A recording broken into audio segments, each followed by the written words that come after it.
Ya estamos de regreso aquí en Contracorriente y esta mañana se confirmó que el paro de mineros informales e ilegales en varios puntos del país, especialmente en el sur, cobró su primera víctima mortal, según los reportes de la Policía Nacional. El fallecimiento ocurrió en Chala, en la provincia arequipeña de Carabalí. El fallecido es un hombre que ha sido identificado como Alexander Checa Montalvo, quien habría sido impactado por un proyectil de arma de fuego a la altura del pecho. Durante los enfrentamientos, estos mineros con la policía se produjo este incidente. El Ministerio Público ha confirmado el hecho y ha indicado que se han iniciado las investigaciones para dar con el responsable. Los mineros han salido a las calles porque quieren que el reinfo, esta suerte de protección dorada a sus actividades, siga vigente por siempre. Stephanie Medina nos cuenta todos los detalles de este nuevo capítulo de enfrentamientos entre el Estado y esta economía ilegal que es la más poderosa en el Perú de hoy. Alexander Checa Montalvo es la primera víctima mortal de las movilizaciones organizadas por mineros informales, exigiendo el regreso de reinfo. Pero ¿por qué hemos tenido durante varios días carreteras bloqueadas, enfrentamientos con la policía e intentos, ahora fallidos en el Congreso, de perpetuar medidas que favorecen la minería informal e ilegal? Para conocer el motivo de esta protesta, entendamos primero cómo empezó todo.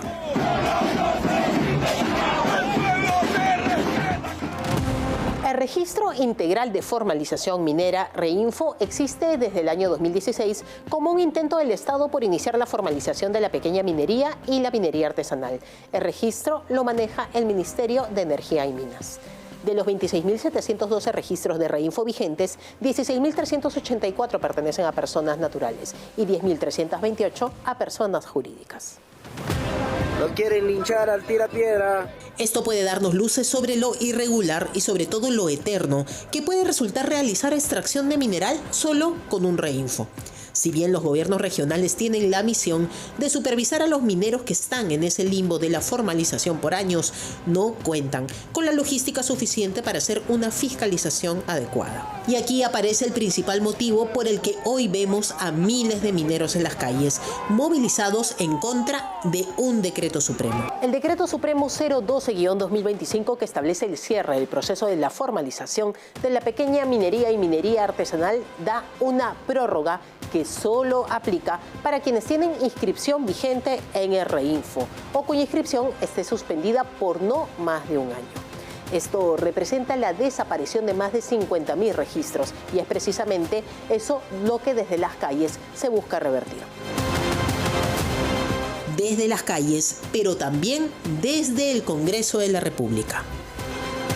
Porque decir que la ley MAPE favorece a la minería ilegal es una irresponsabilidad a la representación nacional. La posición de algunos dirigentes, como de algunos políticos, dirigentes mineros de Confemín, como algunos políticos, como algunos operadores políticos también, como algunos financistas de todos estos paros y protestas, es absolutamente irresponsable, entendiendo, por ejemplo, que el señor Paul Gutiérrez, el congresista, se pone a promover a cualquier costo una ley cuando sabe que ese proyecto de ley ha sido rechazado una vez, el 17 de junio, por los propios congresistas, y que se opusieron, 13 de ellos votaron en contra. Ahora vuelven a votar cerca de 14 en contra, justamente para evitar el proyecto de ley y para mejorar o en todo caso cambiar absolutamente ese proyecto de ley que es malísimo.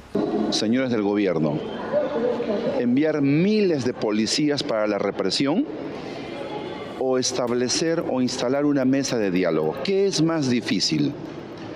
¿Quién va a ser el responsable por estas medidas represivas que acaban de cobrar una primera víctima en Chala por un impacto de bala en el pecho?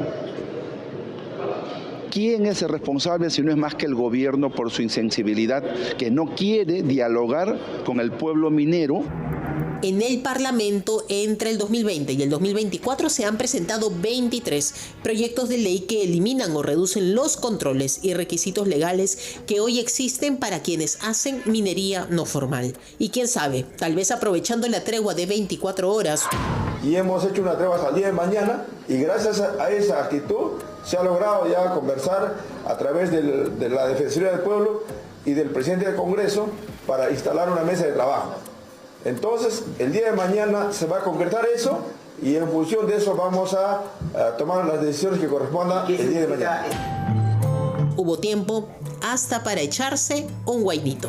Queremos que haya esa apertura de diálogos y que conforme están pidiendo, ¿no es cierto?, una mesa de diálogo, y con todas las autoridades pues, que lo hagan lo más pronto posible, porque este asunto no puede continuar en esta incertidumbre de la población, porque realmente necesitan llevar, como se dice ellos, pan para sus familias. No solo hubo un fallecido, también en Chala hubo 3 policías y 3 ciudadanos heridos. Un minero con reinfo sin supervisión puede operar sin fiscalización ambiental, sin entregar informes de buenas prácticas y sin tener a sus trabajadores debidamente protegidos por ley. Pero echemos un vistazo al registro de los reinfos suspendidos.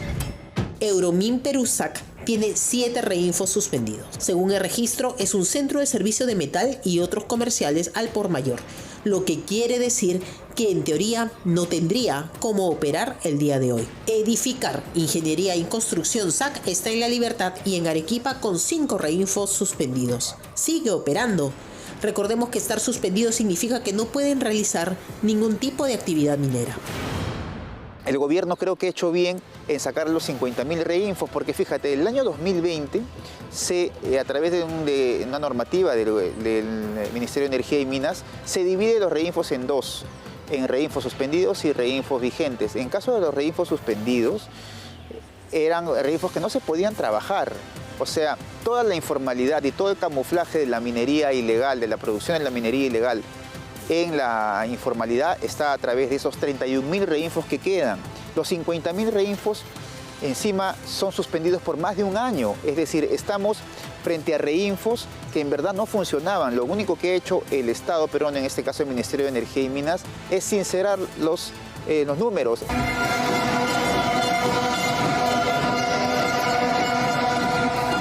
Todo indica que la tremenda fuerza económica que representa la minería ilegal se está jugando el todo por el todo en estos días. Veremos cuánto es capaz de aguantar el Poder Ejecutivo y sus medidas, que hasta el momento parecen ser inflexibles. Hoy, el metal y la sangre han sido protagonistas de los enfrentamientos, y todo indica que la tregua es eso, solo una pausa.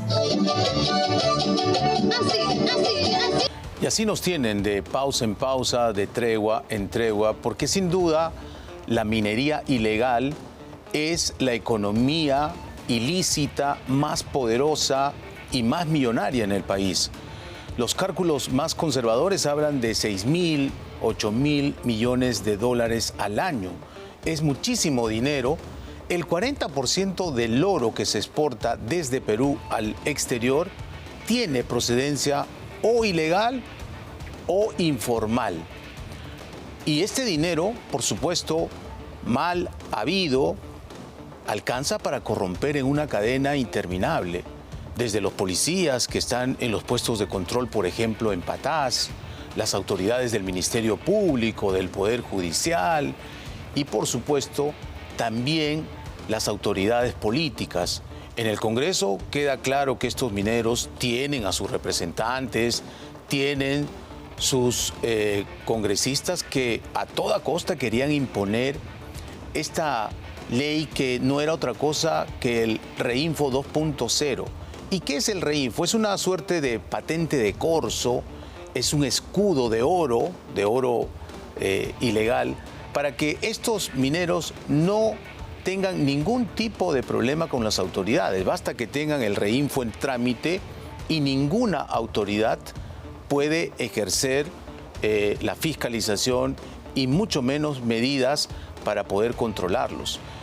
Y el otro lado que también tenemos que tener en cuenta, no solamente son los mineros que producen, que extraen este mineral hoy tan bien cotizado en los mercados bursátiles, sino sobre todo las plantas de tratamiento del mineral que están ubicadas básicamente en la costa norte, en la costa sur, que son empresarios que lo que hacen es comprar oro, muchas veces de procedencia ilícita, y blanquearlo. ¿Por qué? Porque todavía nuestras autoridades no tienen la capacidad de verificar la trazabilidad, es decir, cuál es el origen de ese mineral, por dónde pasó y cómo es que yo lo voy a convertir en lingotes de oro para exportarlos por la puerta grande del país, porque salen por el aeropuerto Jorge Chávez. Y hoy hay 2 países, principalmente la India y Emiratos Árabes Unidos, que están comprando esta producción de oro de dudosa procedencia. Hay algunos mercados como el suizo, por ejemplo, que tienen mayor cuidado, mayor recaudo y exigen una suerte de certificado de origen. Y también el otro tema que tenemos con este oro ilegal es el contrabando. Es increíble que Bolivia, que nunca ha tenido una producción formal de oro, hoy esté exportando grandes cantidades de este mineral por la puerta grande, también supuestamente legalizado, cuando no produce. ¿De dónde sale ese oro? Pues del Perú. Sale de las minas tanto de Madre de Dios, por ejemplo, que han afectado considerablemente el ecosistema, o las minas que hoy se están explotando, por ejemplo, en la sierra de la región La Libertad, en Patás, que se ha convertido en el emporio de este oro negro, de este oro que viene con sangre, está haciendo un daño terrible. Ayer presentamos un informe de la Dirección Nacional de Inteligencia que hablaba de 3 economías criminales. La principal, la que tiene un efecto devastador para toda la sociedad peruana, es precisamente la minería ilegal. Somos un país que muy ricos en estos recursos, pero que lamentablemente por múltiples razones, y la principal es que nuestras autoridades no tienen la capacidad de poner orden, no tienen la capacidad de reglamentar, porque si tuviésemos esa capacidad, podríamos capitalizar nuestros recursos para que en el Perú ingresen divisas en grandes cantidades y la minería, no solo la gran minería de las transnacionales, sino la mediana y la pequeña, puedan trabajar en condiciones primero legales y sobre todo cumpliendo con todos los estándares, tanto medioambientales como laborales, por ejemplo. Estos emporios, estos centros de minería ilegal, lo que traen son otro tipo de delitos: trata de personas, explotación, incluso delincuencia avesada, extorsiones, sicariatos, etc. Y tiene un efecto pernicioso en el país entero. Es un tema que obviamente vamos a seguir tratando aquí en Contracorriente, porque los mismos mineros han dicho que esto solo es una pausa. Y los que también tenemos que hacer una pausa somos nosotros. Vamos a un breve corte comercial, pero cuando retornemos aquí en Contracorriente vamos a hablar de estas cartas que se han enviado mutuamente tanto la fiscal de la Nación, Delia Espinosa, y el congresista de Fuerza Popular, Fernando Rospigliosi, y también la noticia anecdótica del día: el congresista Waldemar Cerrón ha condecorado a la actriz cómica Dayanita. Regresamos con todo eso tras la pausa.